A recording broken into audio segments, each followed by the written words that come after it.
Bom dia, boa tarde, boa noite. Eu não sei que momento do seu dia você está assistindo esse episódio, mas seja muito bem-vindo ao Vale um Podcast. Bom dia a todos. Agora pegue o seu cafezinho, pegue um bloco de notas, uma caneta, porque se estamos aqui, é porque essa conversa vale um podcast.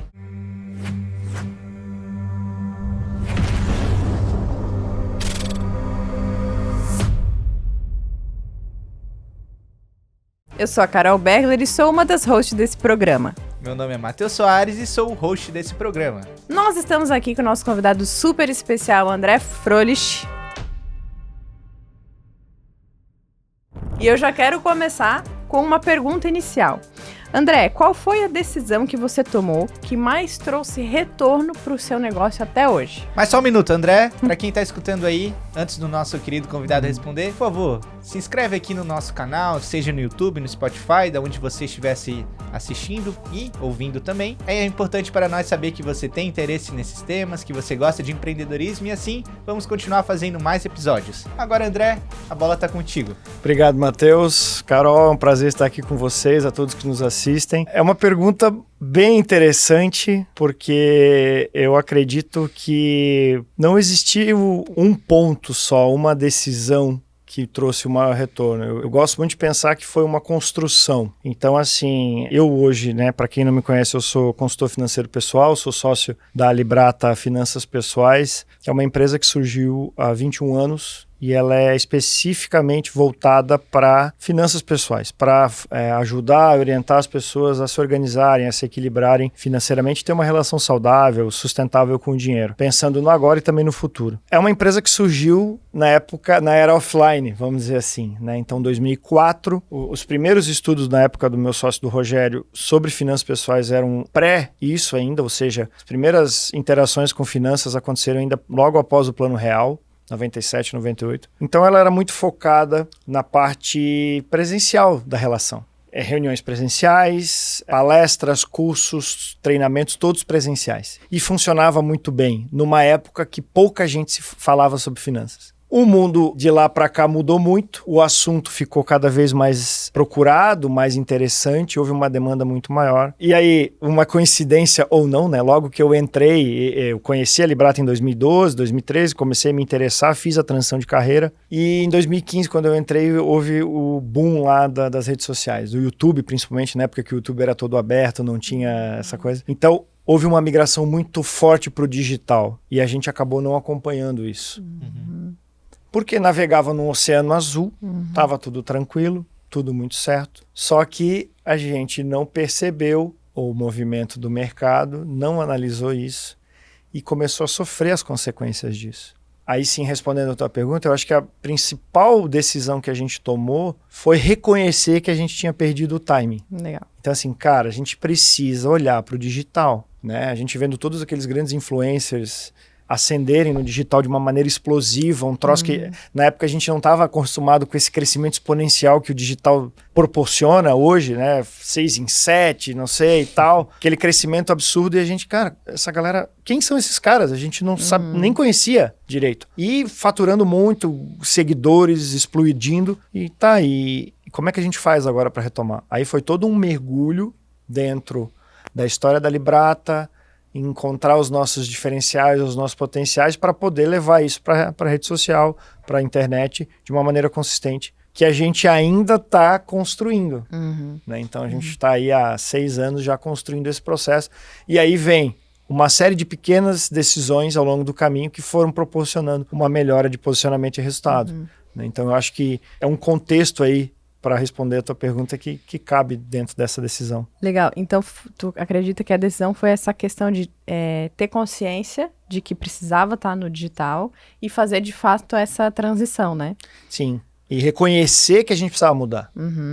Porque, querendo ou não, a gente estava... E foi curioso, porque era até um pouco antes de eu chegar. A mentalidade e a visão de mercado que a empresa tinha era uma visão de que, ok, a gente alcançou o patamar, tá tudo certo, tá tudo seguro, não precisa fazer mais nada. E a gente sabe que isso é cruel, isso é fatal no mundo do empreendedorismo, né? Então a gente teve que descer esses degraus e pensar assim, não, olha, Acho que a gente... Muito interessante. Tu falando isso me lembrou, eu participei de um podcast ano passado, também na pegada do empreendedorismo, e depois que eu participei, a host, ela falou assim, Carol, eu preciso entrevistar agora algum advogado do consumidor, a gente tá chegando na Semana do Consumidor, tu me indica alguém? Eu falei, olha, eu tenho alguns nomes. Passei 3 nomes. Uma não tem posicionamento nenhum no digital, a outra... tem, mas não leva muito a sério. E a outra é bem firme, faz vídeos, tem edições, aparece mesmo, de fato, tem site, tudo. Adivinha quem ela escolheu pra participar do programa? Com certeza. E foi o que ela me falou. Ela falou assim, Carol, esse primeiro nome que me passou, ela nem divulga o trabalho dela no Instagram. Então, pra mim, não faz sentido. E aí ela escolheu a advogada que era mais bem posicionada no digital. Então, como é importante as pessoas deixarem de ser resistentes a isso, à mudança, e de fato mergulharem nessa transformação. Porque eu vejo hoje muitas pessoas que, mas eu não tenho perfil para aparecer. Não é mais muito sobre o perfil, assim, precisa.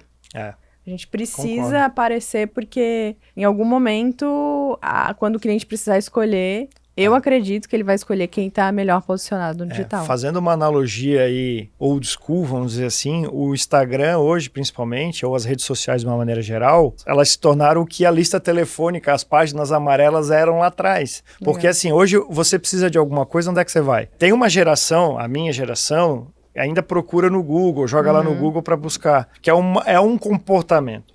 Mas as gerações mais novas... muitos deles estão usando as redes sociais como mecanismo de busca de profissionais, de soluções, etc. Então a gente percebe que há uma mudança no comportamento das pessoas, da sociedade, para usarem a rede social para outras coisas além da exposição pura e simplesmente. Então se a gente não tiver lá como profissional, ele acaba virando até um portfólio, né? E é interessante isso, porque a rede social ela proporciona uma aproximação digital antes da física. Então a pessoa, eu quero conhecer a Librata, quero conhecer o André, quero conhecer a Carol, o Matheus, mas eu não sei, eu não tenho essa, né? Não quero chegar e, e como é que é o teu trabalho? Me manda aí o teu portfólio, as tuas referências, como se fazia antigamente. Ela vai e olha no Instagram, e aí ela vai se acostumando, ela vai entendendo, ela vai aperfeiçoando. Às vezes ela chega até mais preparada para conversar do que a gente mesmo imagina, porque ela olhou, ela acompanhou aquele conteúdo. Então realmente é relevante demais, estratégico, eu diria, e precisa ser feito. Tu estava falando nos bastidores que é formado em administração, né? E antes de ter o teu negócio, chegou a trabalhar como funcionário, chegou a ser CLT, como é que foi? Trabalhei, eu assim... Trabalhou do outro lado, né? Sim, trabalhei dos dois lados. Eu trabalhei... Bom, a minha história profissional, ela começa em 94 já. Eu tinha 3 anos. Você tinha 3 anos, olha só. Eu estava com 14 na época. Eu venho de uma família de empreendedores, né? Meu pai, apesar de ter sido funcionário público, ele se aposentou em 95, então, assim, ele não parou, né? Sempre foi uma pessoa muito ativa, né? Desenvolvia muita coisa, e ele aposentou muito cedo e ele queria fazer alguma coisa. Então, ele era, né? Inclusive, ele era colega de vocês, ele era advogado. Ainda eu acho que ele ainda tem a OAB dele.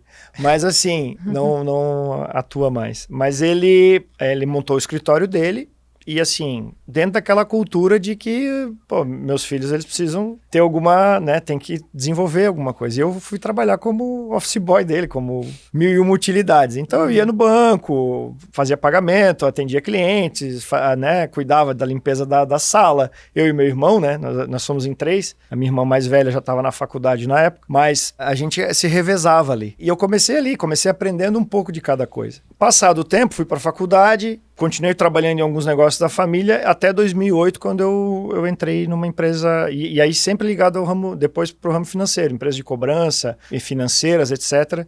Legal.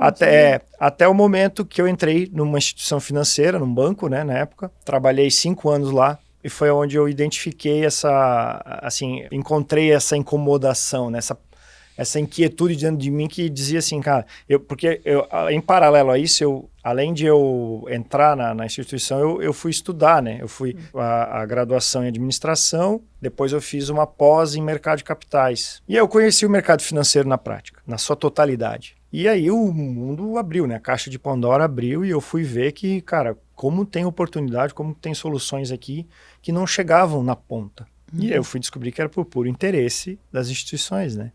E eu atendia as pessoas, eu via né, as pessoas completamente despreparadas ali, com uma dificuldade enorme de entender a relação de um produto com o outro, não saberem exatamente o que estavam contratando, sabe? Produtos que você olha assim, cara, isso aqui não é para ela, mas aí tem a meta para bater, você é obrigado a fazer. Tu e diz etc. os produtos oferecidos pelo banco.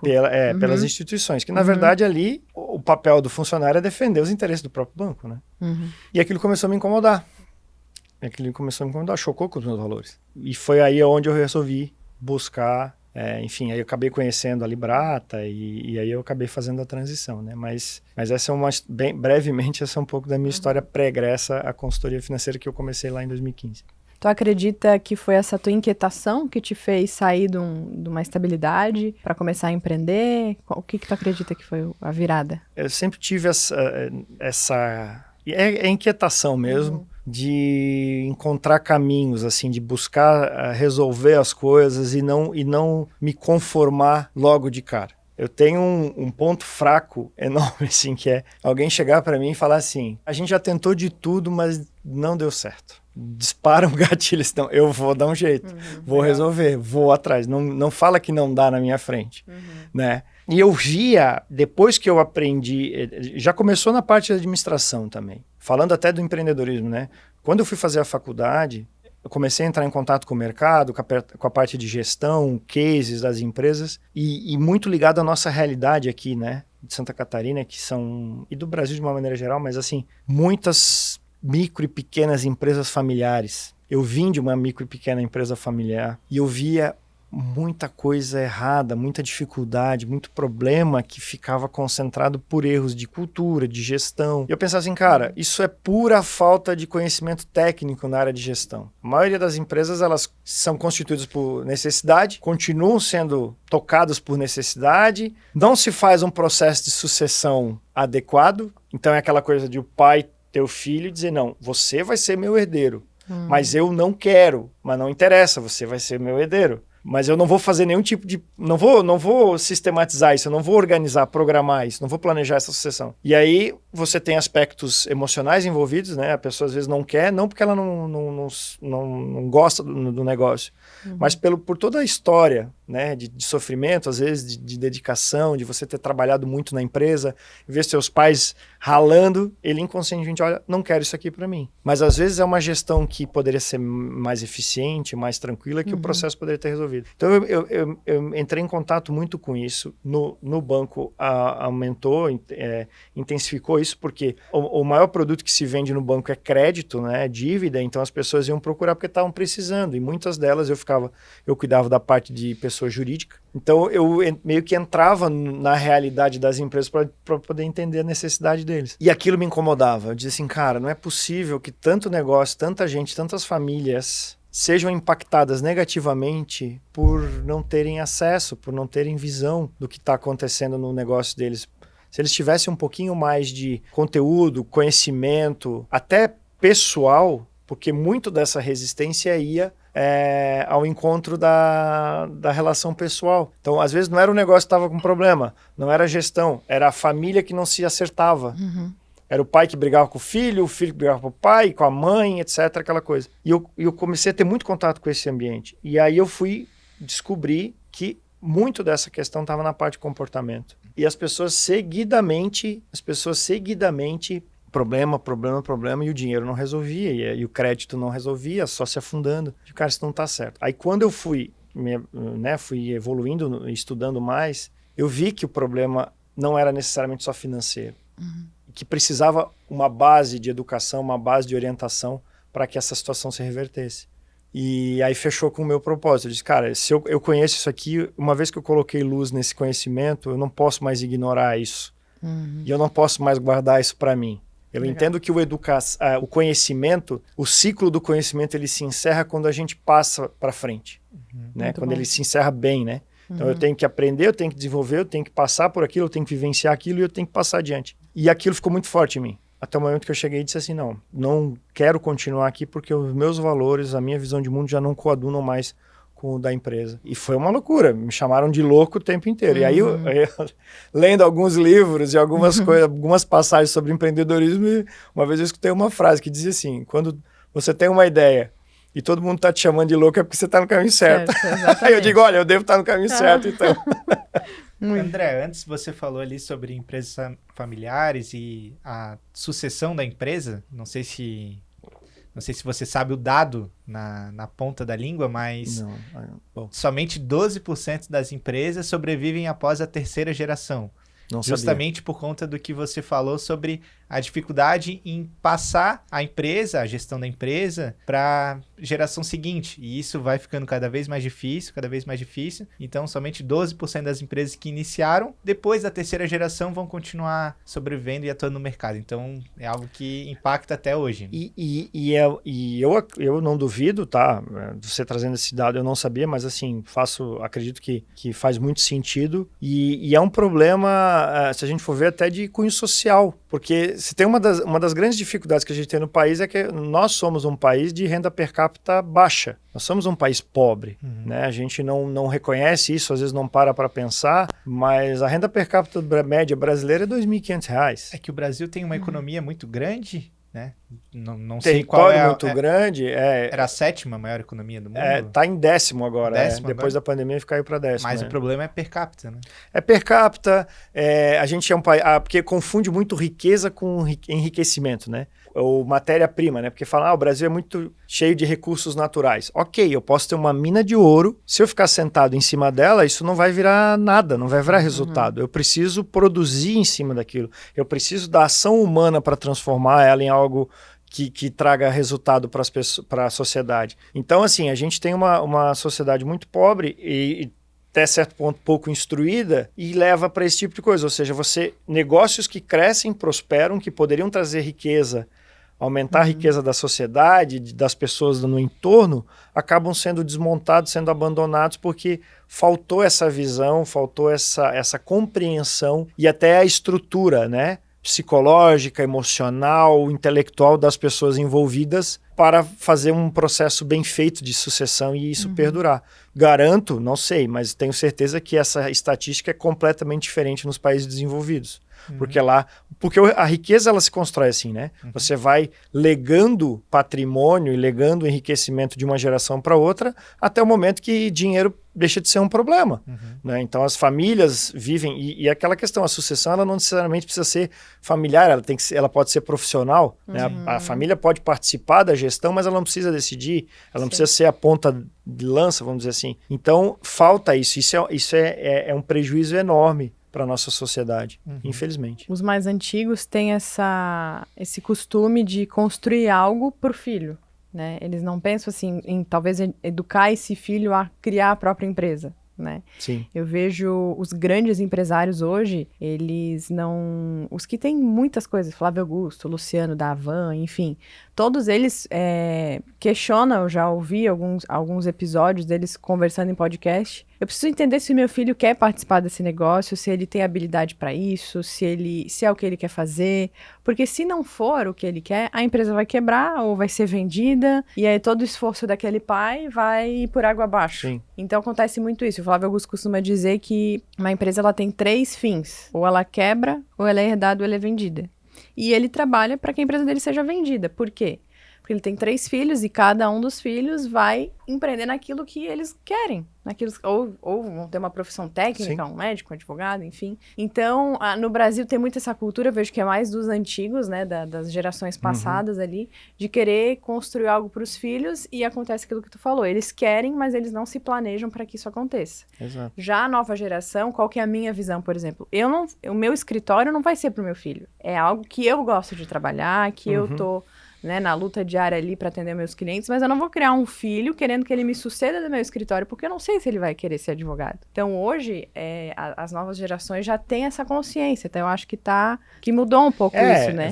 Vira meio que uma condicional, né? Tipo assim, ou uma opção, né? Opcional. Então, se vier a seguir o caminho do pai, exato. Ótimo. Se não, beleza.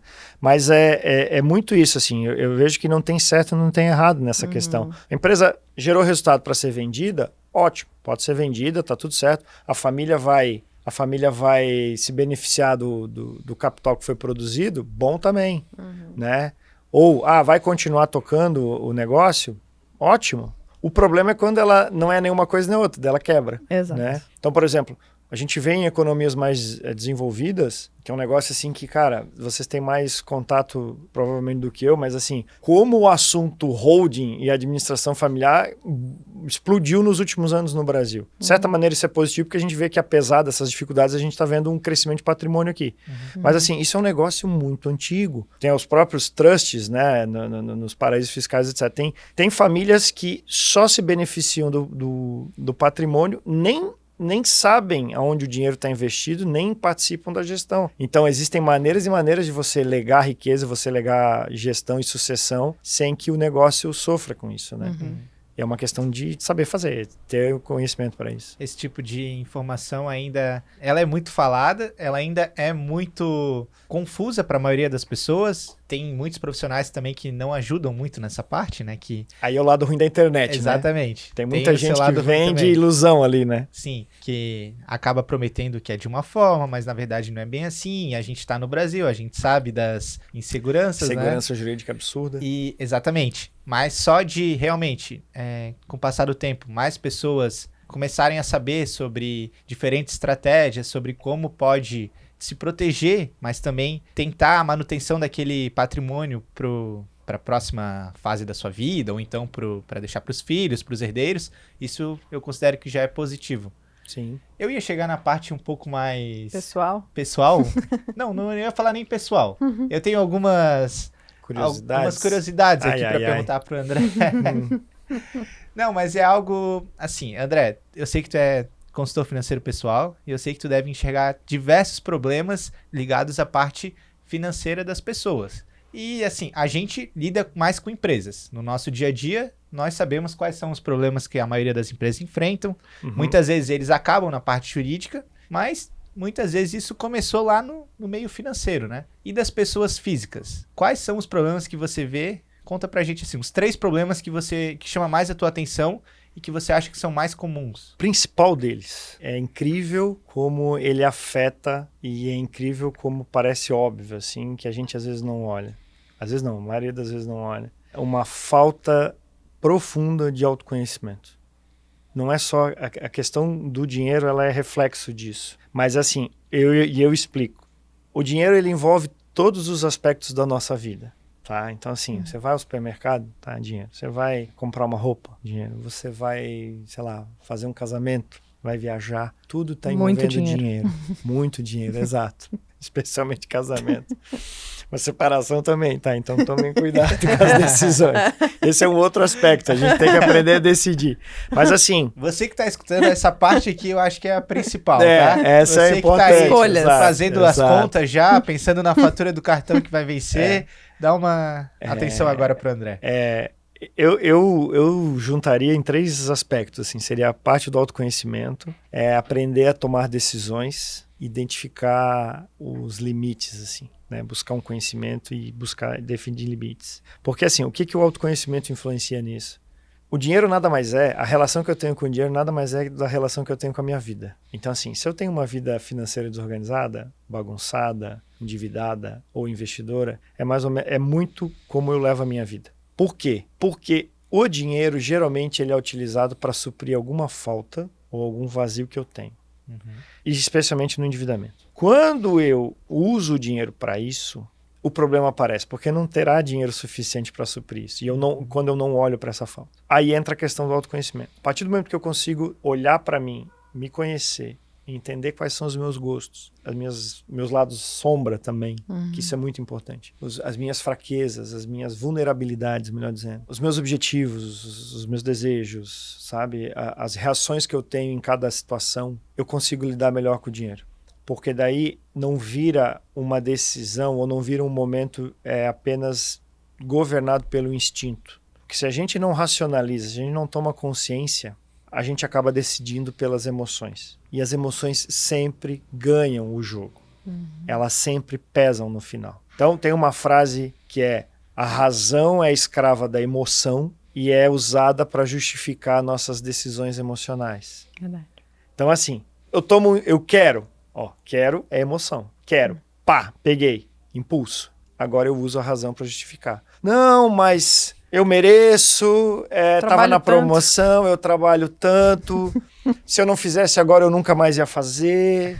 Porque dinheiro também não é tudo. Porque eu não vou. Só se vive uma vez, a hora é agora.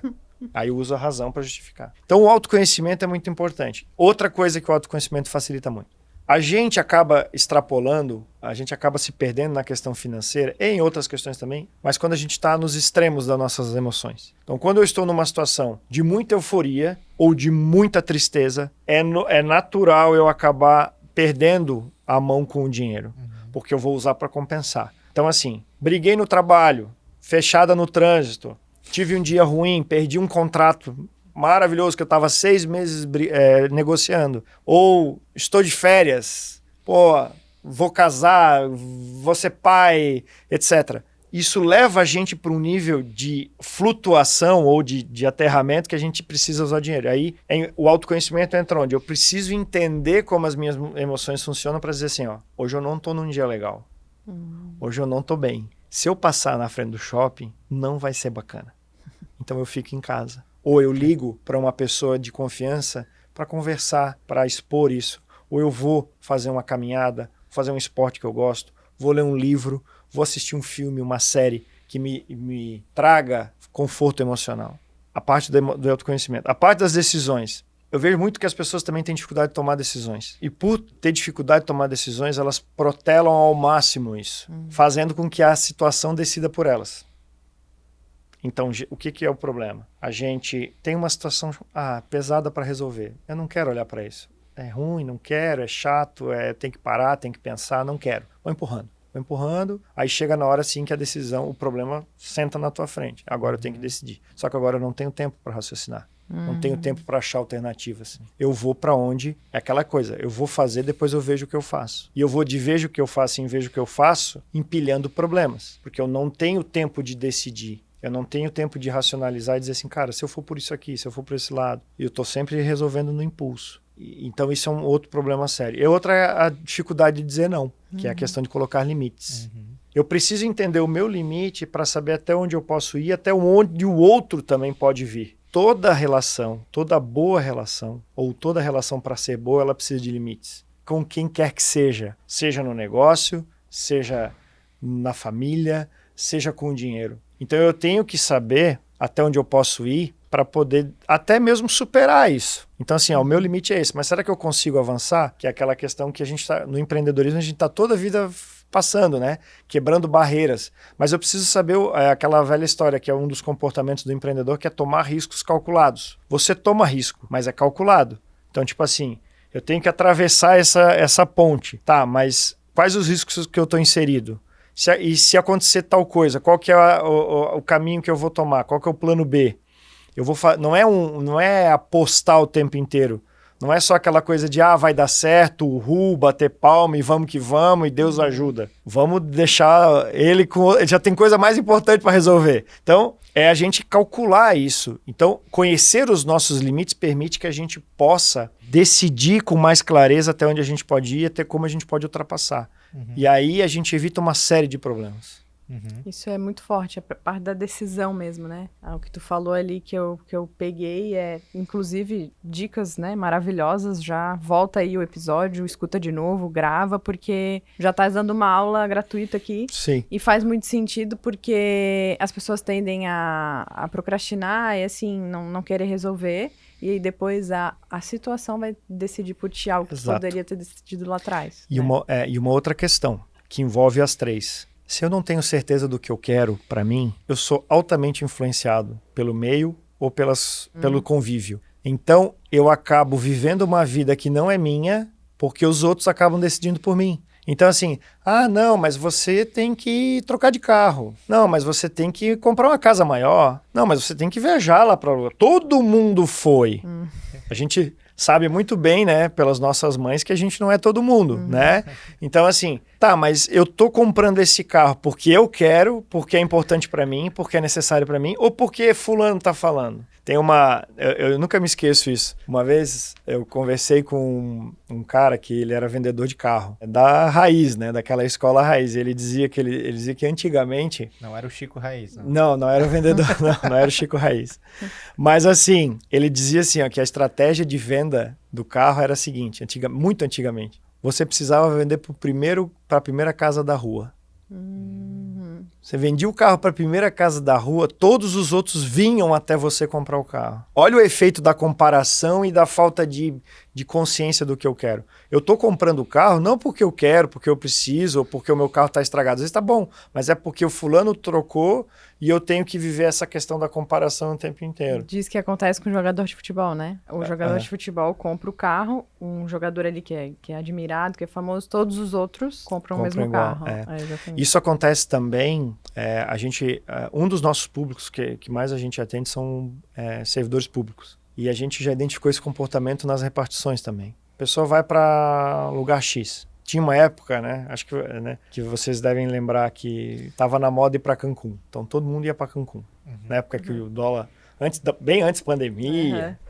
Cara, era impressionante. Um ia, na outra semana o outro ia, na outra semana o outro ia. Mas assim, não importava a minha condição financeira, eu tinha que ir, porque o meu ambiente de convivência, as pessoas com que a minha tribo, todo mundo estava indo. Se eu não for, eu fico automaticamente excluído dela.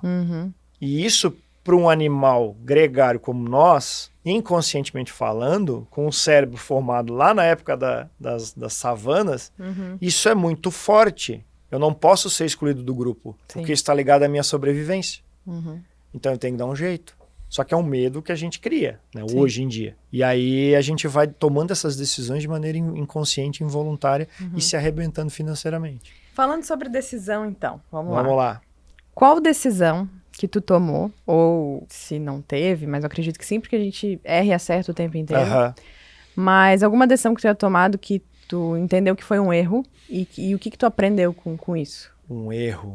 Cara, é difícil de escolher entre tantos. Posso dar um paralelo, talvez? Pode, vai lá. Já que a gente está falando financeiro, um erro financeiro, já que o André hoje é uma pessoa mais experiente na parte financeira, fala um erro financeiro que... Esse foi inclusive o erro, eu acho. Nem sempre é ligado ao financeiro, mas é comum. Mas quando eu fui fazer o processo de transição, que eu resolvi sair da empresa que eu trabalhava e ir para a Librata, eu pensei assim, eu estou aprendendo, né? Já tinha contato com o conteúdo, já estava estudando sobre finanças, lendo vários livros, entendendo. Então, beleza. Então, eu vou fazer uma transição planejada.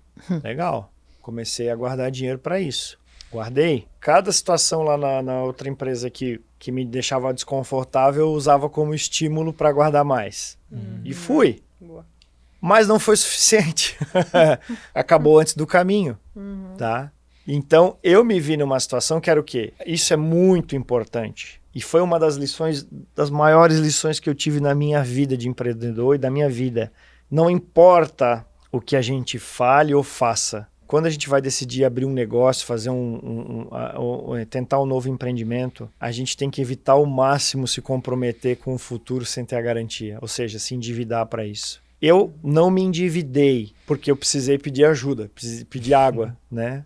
Fui correndo, falei com a minha mãe, falei com meu pai, digo, olha, eu preciso de grana. Só que o que eu consegui fazer para amenizar esse processo? Eu não misturei física com a jurídica. Boa. Então, assim, eu, pessoa física, estava sem dinheiro, mas a empresa tinha. Então eu tive uma disciplina muito grande ali. Eu poderia ter pegado o dinheiro lá e usado. Só que isso para mim foi um sinal de alerta. Tipo, cara, se eu tô sem, é sinal de que o negócio ele ainda não tá saudável ao ponto de me dar uma sustentabilidade pessoal. Então eu preciso manter o dinheiro lá. Porque senão daqui a pouco vão ser os dois, eu e o negócio. E foi assim, graças a Deus foi um período curto. Foi coisa de 5, 6 meses, eu acho que eu precisei dessa ajuda. E aí eu já retomei. Então foi assim o momento mais delicado. Foi o momento mais delicado, um momento assim. E logo no começo, assim, Eu acho que com menos de um ano, eu acho.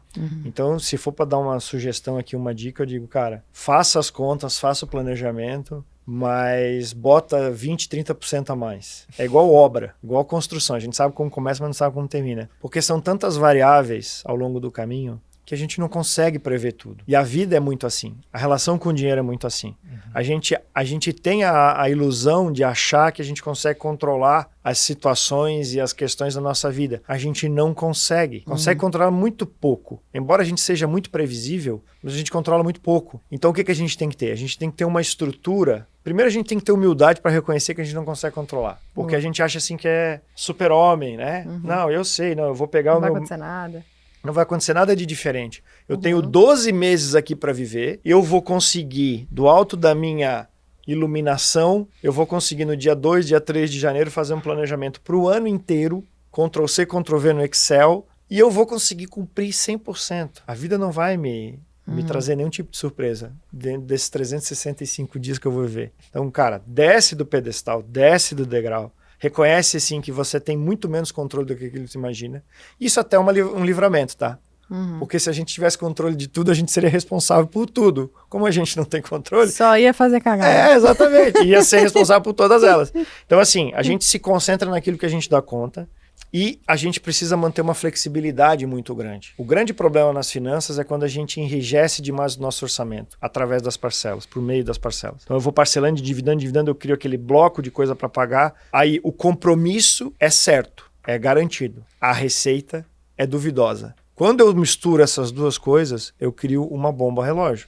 Porque no menor sinal de que a receita oscila para baixo, ela encontra com um compromisso e aí, às vezes, falta dinheiro e aí eu começo a entrar no endividamento.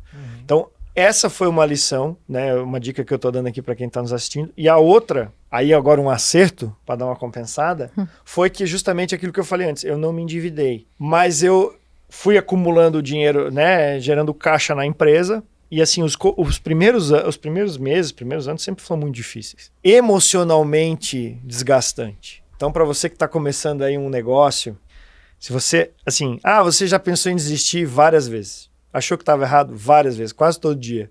Mas assim, no começo acontecia o seguinte, eu olhava para aquilo e dizia, cara, tipo, às vezes passava 2, 3 dias sem falar com ninguém, sem receber uma ligação.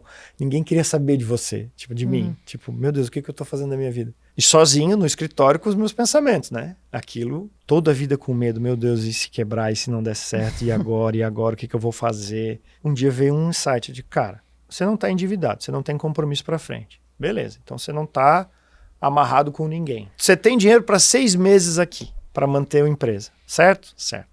Se em 6 meses você não conseguir mais, significa que você está no caminho errado. Você tem que fazer outra coisa, porque se não entrar mais R$1 nesses 6 meses, cara, vamos rever os conceitos. Mas vamos admitir que isso aconteça. Como você não tem dívida, cara, tu chegou até aqui, tu tem um currículo, tu tem faculdade, tu tem especialização, pastinha embaixo do braço e vamos atrás de emprego.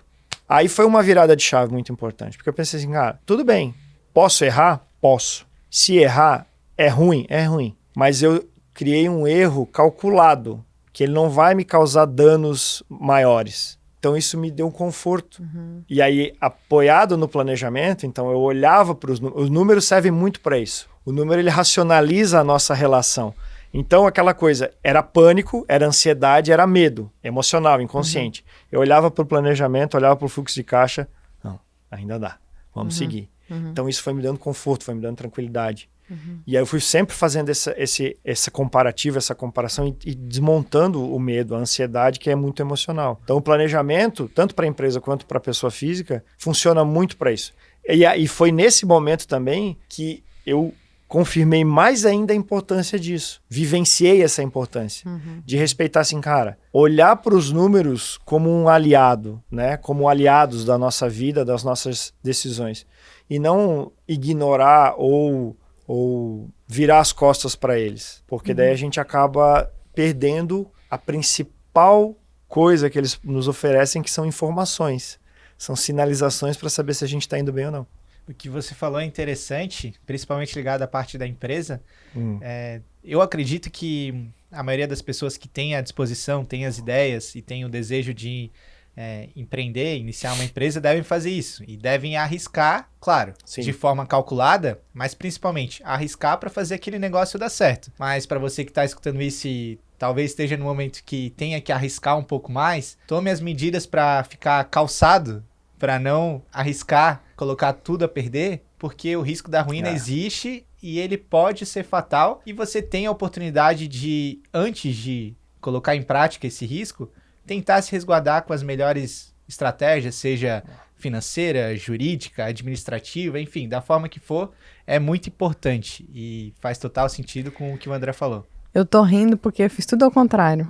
Não, mas a gente faz, Teve um outro erro também que agora eu lembrei, ouvindo o Matheus falar, já até tinha apagado a memória, que foi, nesse intervalo, eu acabei entrando em sociedade de uma outra empresa. E essa não foi para frente. Não teve resultado, não teve sucesso. Mas foram escolhas erradas. Era um grupo muito bom, pessoas muito boas, muito técnicas, mas que por ter avaliado os riscos, calculado os riscos de maneira errada, ou superficial, eu diria, e não ter analisado muito a questão societária. Todo mundo fala disso aqui, tá? Hashtag fica a dica, né? Não é coincidência.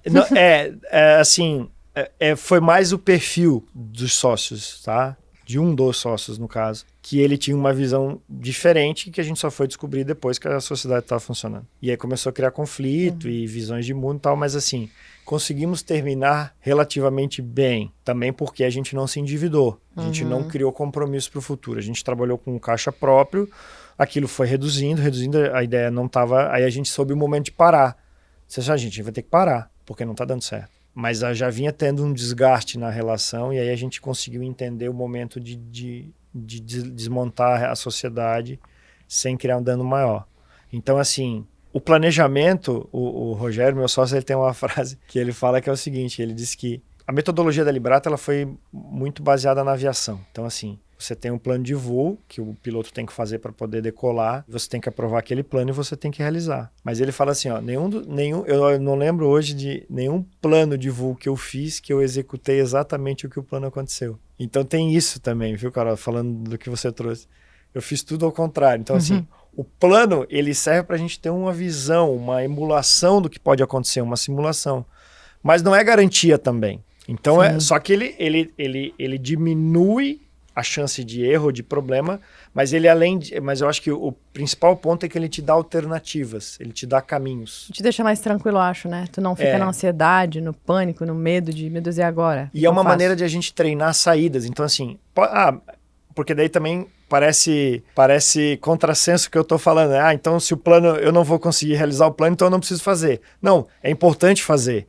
Porque se eu faço, é como se eu estivesse vivenciando a situação, a operação, o projeto, antes dele acontecer. E eu começo a treinar, de fato, como que vai ser. E se houver alguma dificuldade no caminho, eu consigo identificar na hora que ela acontece. Então, o tempo é muito importante, o tempo de identificar um problema é muito importante. E o que fazer para resolver, aí é a questão das decisões, né? Então, tipo assim, tá indo ruim, tá errado. O que eu faço? Paro, continuo, mudo, não mudo. Então, eu vou fazendo essa coisa. Então, se eu tenho a visão do plano, eu consigo tomar essa decisão mais rápido. Eu consigo perceber antes e decidir rápido. Então, eu evito que eu chegue até o final e o problema seja maior. O André, não te avisei nada, não falei nada, mas eu pedi pro pessoal do marketing postar ali no nosso Instagram e pedi para os seguidores fazer perguntas sinceras sobre o seu financeiro pessoal. Bora. E eu vi duas aqui que eu achei interessante e eu vou fazer essa pergunta para ti, tá? Lá. É sincera, então isso é importante.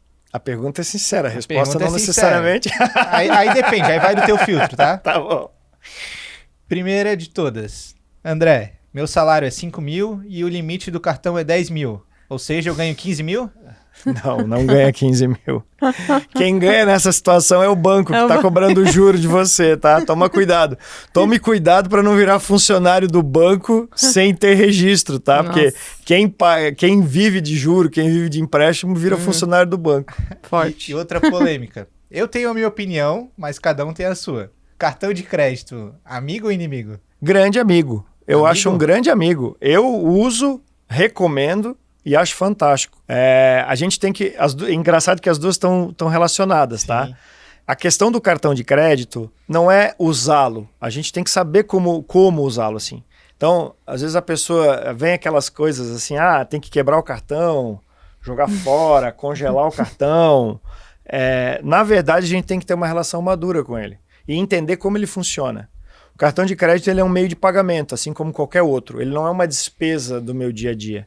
Ele não é, não é mensalidade, igual, olha, você tem água, luz, telefone, mensalidade da escola, aluguel, e o cartão de crédito. Não, o cartão de crédito, ele é a maneira que você paga as suas contas. Então, dentro do cartão de crédito, ainda mais hoje, dentro do cartão de crédito hoje eu posso comprar um alfinete, do alfinete ao vestido da noiva. Então, assim, tudo. Só que tem coisas ali dentro que eu posso esperar para comprar, eu posso tomar uma decisão melhor. E tem coisas ali que eu coloco que às vezes eu esqueço. Vocês não sabem a quantidade de gente que eu atendo, que eu olho, olha, abre o teu cartão de crédito.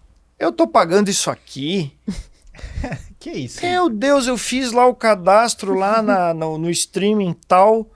Era só para assistir uma série. Não, eu fiz o cadastro porque era 30 dias gratuito e esqueci. Era R$ 9,90 no primeiro mês? A gente não pode confiar na nossa cabeça, gente. Por quê? Porque vai esquecer. Aí a gente desliga, porque o nosso cérebro ele é focado em olhar para as coisas que nos ameaçam. R$ 9,90 não é um problema. Só que é um R$ 9,90, é um R$ 10,50, é um R$ 35,70. No final, dá 3, 4 mil reais de fatura. Aí, quando aquele negócio se avoluma na minha frente, eu olho, meu Deus, onde é que foi esse dinheiro? A gente tem que olhar para dentro desse... Aí ela é a questão do autoconhecimento também. Onde é que eu estou gastando meu dinheiro? Entendeu? Se eu não olho, se eu trato tudo como cartão de crédito, eu sei que tem coisas importantes ali e eu sei que tem coisas que não são importantes. Mas como eu trato aquilo como algo sagrado, eu não mexo. E aí o meu dinheiro vai indo embora. E a questão da renda, só para complementar, é uma confusão muito grande que as pessoas fazem também. Por quê? Isso que eu não coloquei o cheque especial na conta. Mas parece assim, infantil a brincadeira, mas acontece sem a pessoa perceber. Quando que acontece sem perceber? Quando a pessoa usa o cartão de crédito para pagar a fatura com o salário que vai vir no próximo mês, ela está fazendo exatamente isso aí sem perceber. Porque ela está usando o limite como renda, contando que o dinheiro do mês que vem vai vir. 99% das vezes pode vir, mas e se não vier? Ele vai vir menos também, né? Do que a fatura. Pode vir menos. Então, assim, mas isso é uma cabeça, e isso é uma cabeça de gente que recebe salário fixo, assim. A gente foi ensinado, e aí tem, inclusive, raízes lá na mesada, na infância. É verdade. A gente orienta para os pais não dar mesada sempre do mesmo valor no mesmo dia. Legal. Porque isso se assemelha ao quê? A salário. Exatamente. Aí você se acostuma a isso, você se sente confortável a isso. Quando você for adulto, o que você vai buscar? Algo que você esteja familiarizado, seguro. Boa que é ideia. o quê? Salário. E, no entanto, você pode estar perdendo a oportunidade de ser empreendedor, de usar as tuas potencialidades, as tuas habilidades. Então, o que a gente sugere? Modifica o modelo, alterna ao longo do tempo. Então, assim, um ano você faz certinho, no outro ano ou no semestre seguinte você dá 2 datas, uma parte no começo do mês, uma parte no final. Outra, você altera os valores, dá valores quebrados, dá valores maiores. Porque isso é a realidade do empreendedor. E uma vez que eu acostumo a receber assim quando eu sou criança, eu desenvolvo mecanismos, soluções, saídas para eu me adaptar a essa realidade quando eu posso, que é quando eu sou criança. Então, se eu quebrar na mesada, meu pai está ali para me ajudar. Eu não vou ter problema se eu tiver 30 ou 40 anos e não tiver ninguém para me ajudar. É importante olhar para isso também. Eu tenho uma dúvida minha, particular. Bora. Casa própria ou aluguel? As duas situações, elas são válidas, tá? Assim, a questão da casa própria, o problema da casa própria é quando você compra ela financiada, que é 99% da realidade. Tá, eu sei. Qual que é a questão? Porque assim, a gente analisa... André, mas vamos falar que o aluguel que o financiamento é longo e o aluguel é eterno. Sim, e se Agora você... fala um pouco sobre isso. Não, eu concordo, mas é onde eu ia chegar, que é a questão da binariedade do raciocínio. Quando a gente fala aluguel ou casa própria, a gente tem parte do pressuposto que eu tenho que escolher uma vez na vida e vou ficar com aquela decisão pro resto da vida. Então assim, se eu financiar, ou se eu alugar, eu vou ter que viver de aluguel até o final da minha vida. Então eu não posso, no meio... Durante 50 anos da minha vida, eu não posso mudar de decisão. Eu estabeleci aquilo e você. Ou se eu financiar e tal. E se eu te disser que a gente consegue transitar de um modelo para o outro sem trazer prejuízo? Financeiramente falando, eu já fiz essas contas, inclusive eu tenho uma planilha lá, depois eu posso mostrar para vocês. Eu pensei em comentar sobre essa planilha. Que essa planilha eu sei, eu já vi, e já vi o André aplicando ela e olha, é sensacional. Mas essa daí que a gente teve no workshop, essa é para eliminar dívidas. Eu estou falando da planilha de fazer o cálculo do financiamento versus aluguel. Ó, já é outra. Eu quero. Tem, porque é o seguinte, na maioria dos casos, vou dar um dado bombástico aqui, mas assim, é conta, matemática. Na maioria dos casos, salvo exceções assim de valores menores, de imóveis menores, o que não é a nossa realidade, né? Abaixo de 500 mil, abaixo de 300 mil. Não é Minha Casa Minha Vida aqui. Não, se você compara um imóvel, o financiamento dele versus o aluguel do mesmo imóvel, porque tem isso também, que a pessoa fala assim, não, mas eu alugo, eu tô morando de aluguel no centro, num apartamento de 3 quartos e tal. Eu vou comprar um apartamento lá na periferia, 2 quartos, menor, etc. É mais barato financiar. Tá, mas você tá comparando banana com laranja. Tem que trazer os dois para a mesma realidade. Tá, o mesmo imóvel. Se você compara o mesmo imóvel, o aluguel versus o valor da parcela, geralmente, na maior parte dos casos, o valor da parcela é maior que o valor do aluguel. Então, se você aluga e a diferença do valor da parcela você investe, só a diferença, não estou nem falando da entrada nem nada. Você, contando com o valor de entrada, você investe isso, você consegue comprar o imóvel à vista em 1 ou 2 terços do tempo do financiamento. Sem se endividar. Boa. Livre. Porque a questão do aluguel é o quê? Qual que é o problema do aluguel? O dinheiro, você faz investimento não tem retorno. Mas principalmente a segurança. Então assim... Também. Se o cara quiser o imóvel, eu tô na rua. Tem que ir 30 dias depois. Ou se eu não conseguir pagar o aluguel. Agora, se você tem uma reserva financeira que te garante o aluguel, você está tendo um investimento que te garante aquilo e você não vai perder. Porque o que o dono do imóvel quer? Alguém que pague em dia e que não seja muito exótico no seu estilo de vida, né? Para causar problema. Né?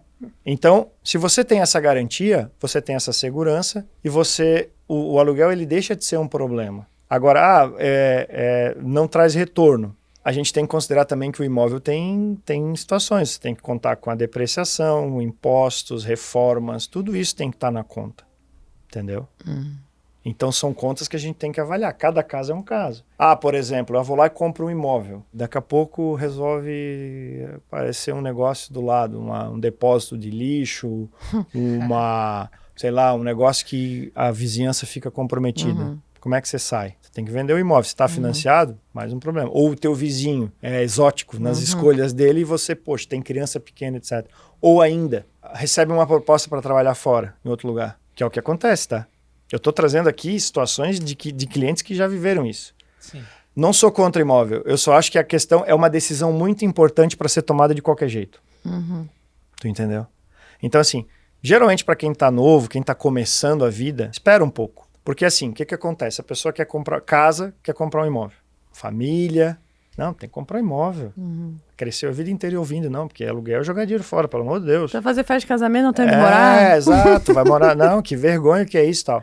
Aí, é caro. Outra coisa que a gente tem que considerar aqui, gente, a gente tem que estar, já que a pergunta é sincera, vamos ser sinceros. Comprar imóvel no Brasil, em qualquer outro lugar do mundo, é uma situação de custo alto. Aqui é o caro do caro, né? É o caro do caro. A gente está na cereja do bolo do Brasil, né, em termos de imóvel. Comprar um imóvel é caro. A gente precisa encarar isso com realidade. E ele vai consumir boa parte do nosso orçamento. Imagina que tem muitos casos que você financia um imóvel por 30 anos. O que vai acontecer na tua vida em 30 anos? Muita Tudo. coisa. Inclusive, talvez nem tá aqui mais. Então, olha o nível da decisão. Olha a importância da decisão. Então, começou... Cara, eu não sei como é que... Aí, assim, vivia solteiro, casou, tá começando uma relação. Não tem... A afinidade ainda não tá 100% calculada.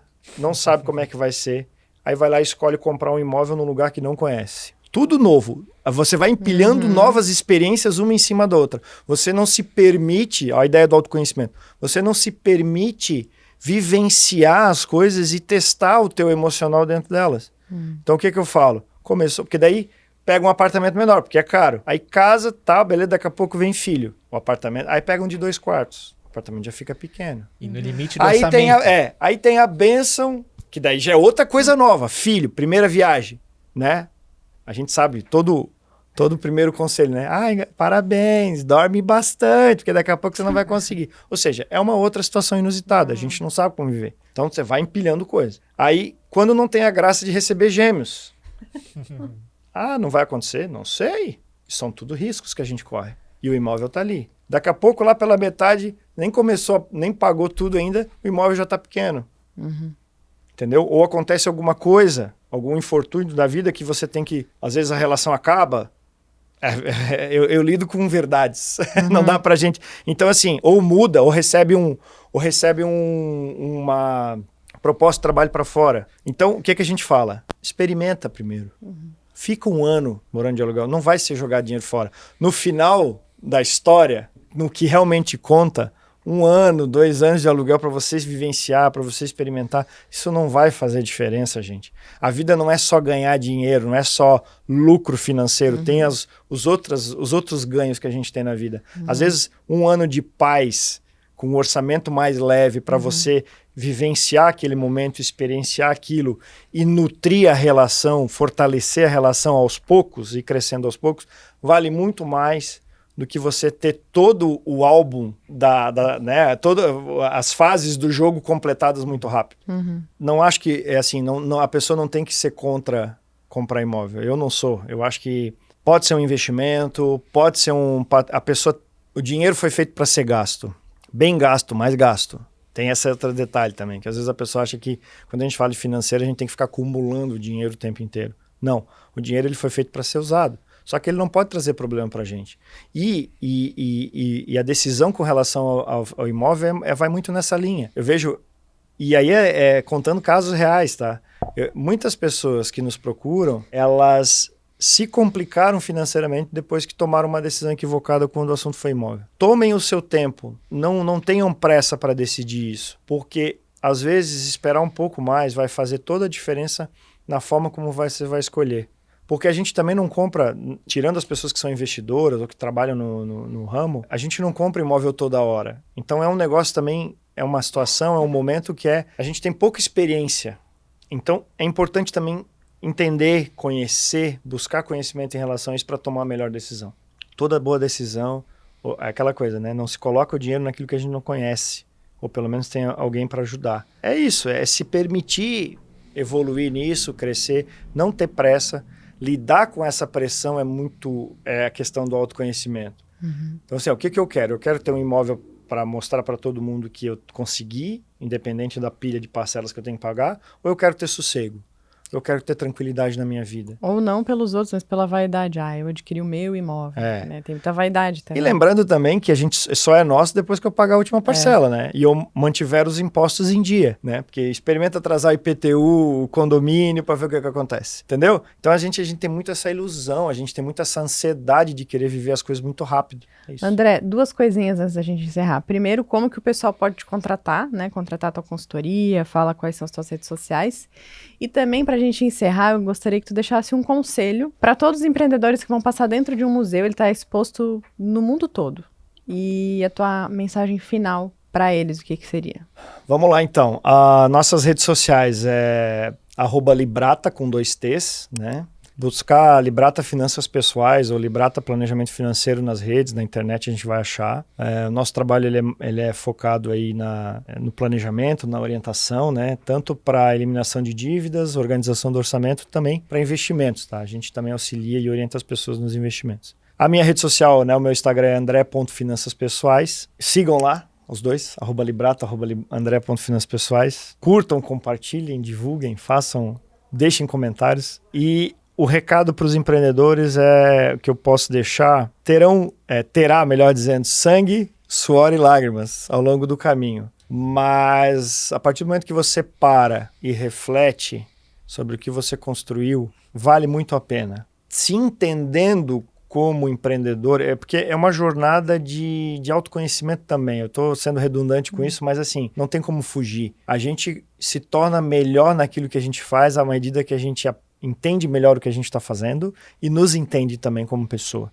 Então a gente vai adquirindo experiência. Parece que, no primeiro momento, parece que a gente não vai conseguir, que o universo é desafiador demais. O mercado, ele é justo. Então, assim, perceba a mensagem que o mercado manda. Então, assim, se o teu produto não está vendendo, se as pessoas não estão procurando, não aponte o dedo para fora primeiro. Olhe para você. Entenda o que tá acontecendo de errado que o mercado não está te procurando. E as pessoas não te procuram não é porque você é mal, ou porque elas são maldosas, ou porque elas são egoístas.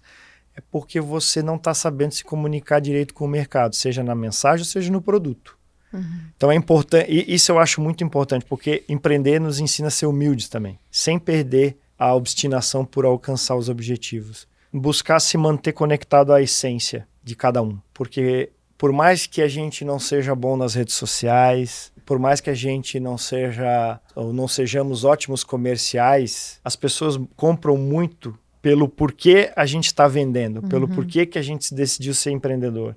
Então, quando você mostra entusiasmo, vontade, né? Assim, você mostra paixão por aquilo que você faz, você acaba convencendo as pessoas, você acaba entendendo, tipo, eu vou contratá-lo, às vezes eu nem sei direito o que ele faz, mas eu vou contratar pela emoção que ele está me trazendo. Então você mostra autenticidade. Então ser fiel aos valores, ser fiel à essência, à sua essência, eu acredito que faz muita diferença. E não ter muita pressa, tá? Não querer resolver tudo de uma hora. A gente vive num país muito hostil ao empreendedorismo, isso dificulta um pouco as coisas, mas também explica, mas não justifica, né? A gente tem condições de gerar um caminho de sucesso, a gente tem condições de gerar um caminho de resultado positivo, de construir uma carreira, de ser bem-sucedido e também contribuir com o crescimento do nosso país, da nossa sociedade. Se a gente entender que a jornada ela é desafiadora, porém ela não é impossível. Então basta acreditar e seguir em frente, que haverão momentos de dificuldade, mas é parar, respirar e ajustar as velas para seguir em frente. Muito bem, muito obrigada. Matheus, suas redes sociais? Meu Instagram é Matheus S. Soares e também participo do Instagram do Begler e Soares Advogados. Meu Instagram é Carol M. Begler, eu compartilho muitas dicas sobre contratos, cobrança e também temos a @Cobramos Assessoria, que é a nossa empresa de cobrança aí focada para o agro e para o setor educacional. André, muito obrigada pela tua disponibilidade. Pelas dicas, né, aulas que tu deu aí de graça. Eu tenho certeza que esse episódio vai ajudar muitas pessoas não só na coragem para empreender, mas também nas próprias finanças, né, pessoais e também como lidam com as finanças dentro da própria empresa. No começo eu cometi um pouco esse erro de misturar muito a pessoa física com a pessoa jurídica e isso realmente é um transtorno. Então, tendo especialistas ao nosso lado, com certeza o fardo fica mais leve, né? Exato. Então, obrigada mesmo e te esperamos com certeza em outros episódios aqui no nosso canal. Obrigado pela presença, André. Obrigado por compartilhar todo esse conhecimento que você tem, essa vasta experiência aí no Me chamou no de mercado velho por financeiro. tabela, hein? Só para deixar claro que talvez alguém esteja pensando aí, o André fala tanto de guardar dinheiro que ele não deve viver muito, né? Não deve gastar muito, não deve aproveitar a vida. E eu já conheço o André pessoalmente, sei que não é nada disso. É um estereótipo que não faz jus ao que a pessoa é. Mas isso é algo muito melhor de se conhecer conhecendo a pessoa pessoalmente. O André é uma pessoa que é muito especial, ele tem muito conhecimento. E agradecer pela presença, falar que a sua história pra gente vale um podcast. E legal. te aguardamos até a próxima. Aqui tá um brindezinho nosso, obrigado. copinho. Obrigado. Pra tu lembrar aí da... Esse é do novo, nosso... hein? Esse é novo, esse é novo. Tu és o primeiro a ganhar esse. Que bacana, olha só. Pra usar no escritório, hein? Quero ver. Com Faz certeza. a fotinho, posta a gente lá. Vou usar sim. Muito obrigado. Obrigado pelo brinde, obrigado pelo convite. Foi um prazer enorme estar aqui com vocês hoje, compartilhar desse assunto, de conversar sobre empreendedorismo. Fico muito feliz de poder, enfim, trocar um pouco de experiência com isso. Agradeço a oportunidade. Espero que tenha sido útil para todos que estão nos assistindo, que possa servir de maneira relevante na vida de vocês. E com certeza, tá? Agradeço e fico à disposição para a gente marcar um outro horário, conversar sobre algum outro assunto, sobre finanças, talvez mais focado. É um prazer ter vocês aí. Obrigado pela presença e pela convivência sempre. Contem comigo. Muito bom. Aê! Uhul.